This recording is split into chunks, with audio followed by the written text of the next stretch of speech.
How's it going, Ram fans? Rachel Hallam and Ethan Bird here, and we are going to do a recap on day 2 of the Men's Mountain West Basketball Tournament. We have a lot to unpack. We have 4 games today, starting with Wyoming and San Diego State.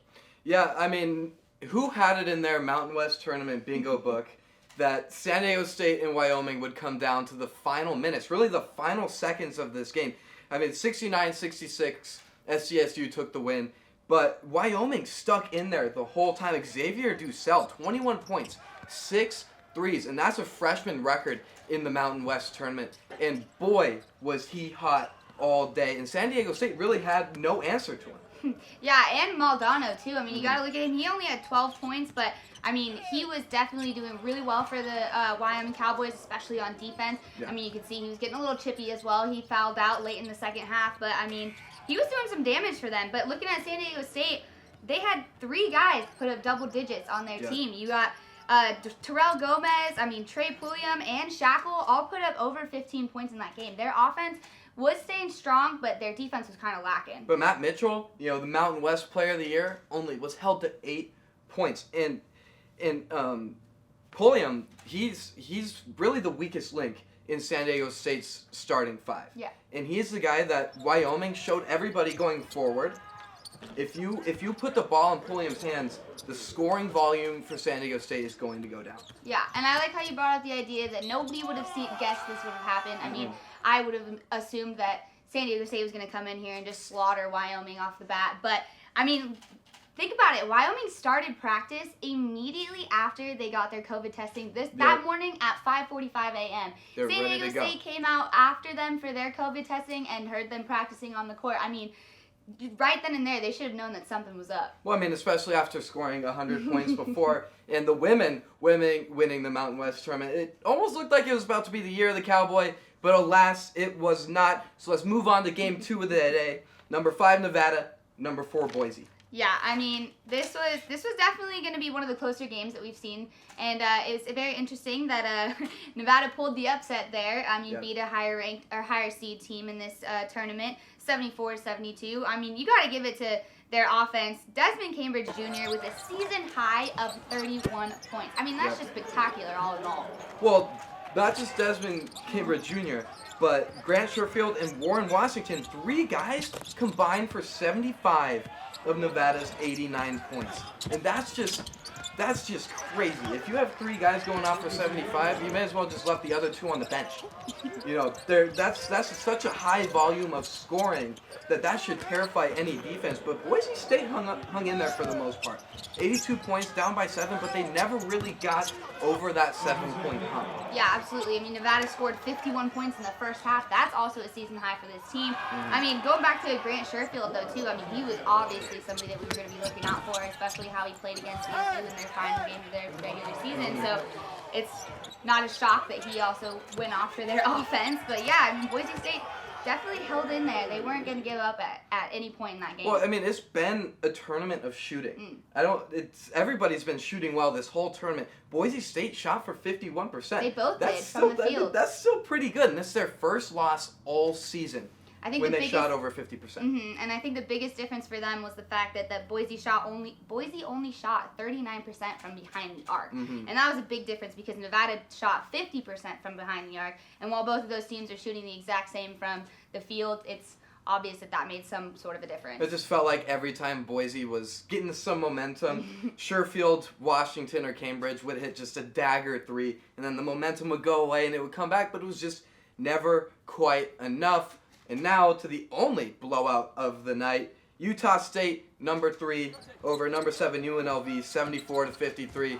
The hometown Rebels didn't last too long in their own arena.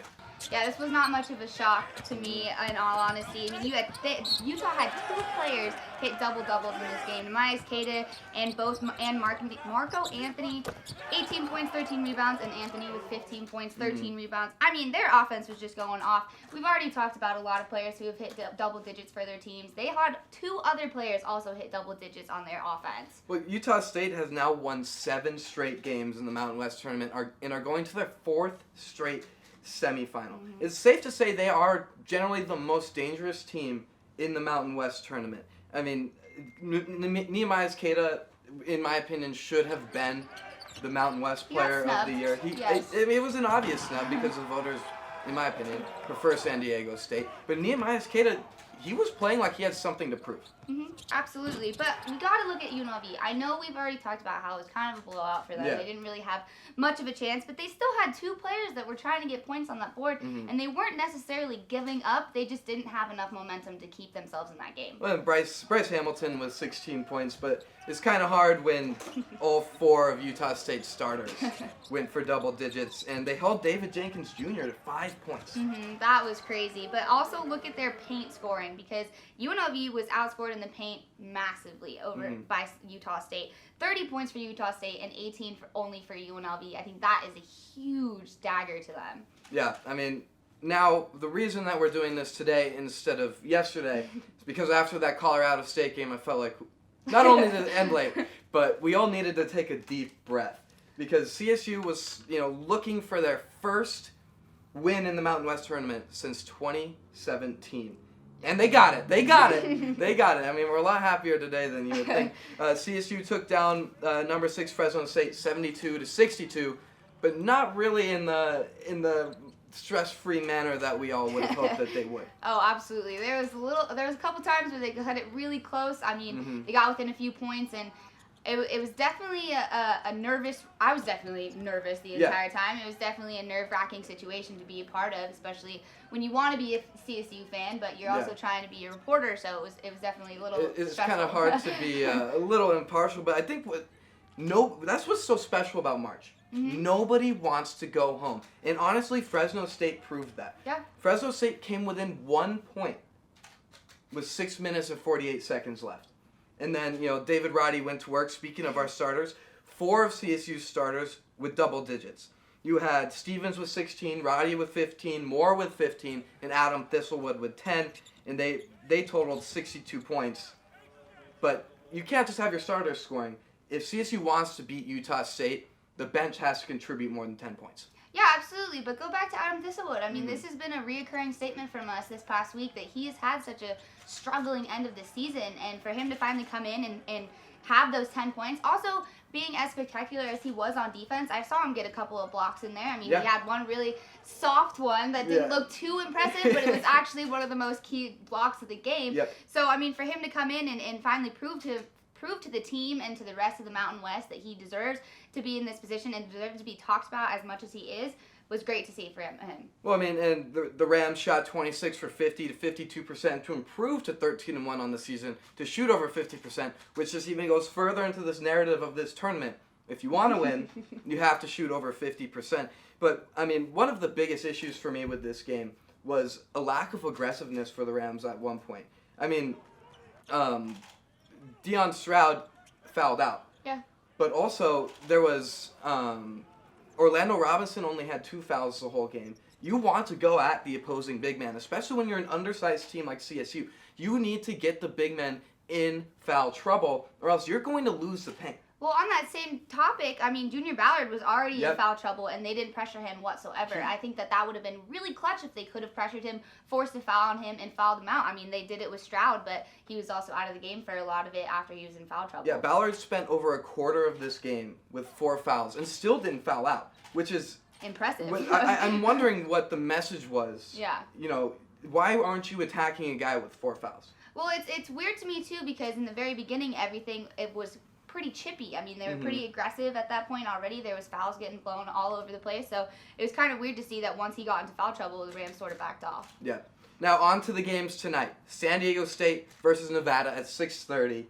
I think Nevada can really give San Diego State a run for their money. They are the hottest team in the country. Absolutely. I mean, especially after San Diego State's performance against Wyoming. I don't think they were coming into this tournament whatsoever expecting any sort of competition, or at least a hard competition within this tournament. So I think Nevada could definitely give them a run for their money. Well, it's like they were playing down to their opponent's level. Yeah, absolutely. You're a ranked team in the NCAA, and they were playing like they weren't. Yeah, and you can't do that against a team as lethal as Nevada. Yeah. I would expect this to be a 10-point game on either, or within 10 points on either side. Yeah, absolutely. And then we have our second game of the night, obviously, our semifinals.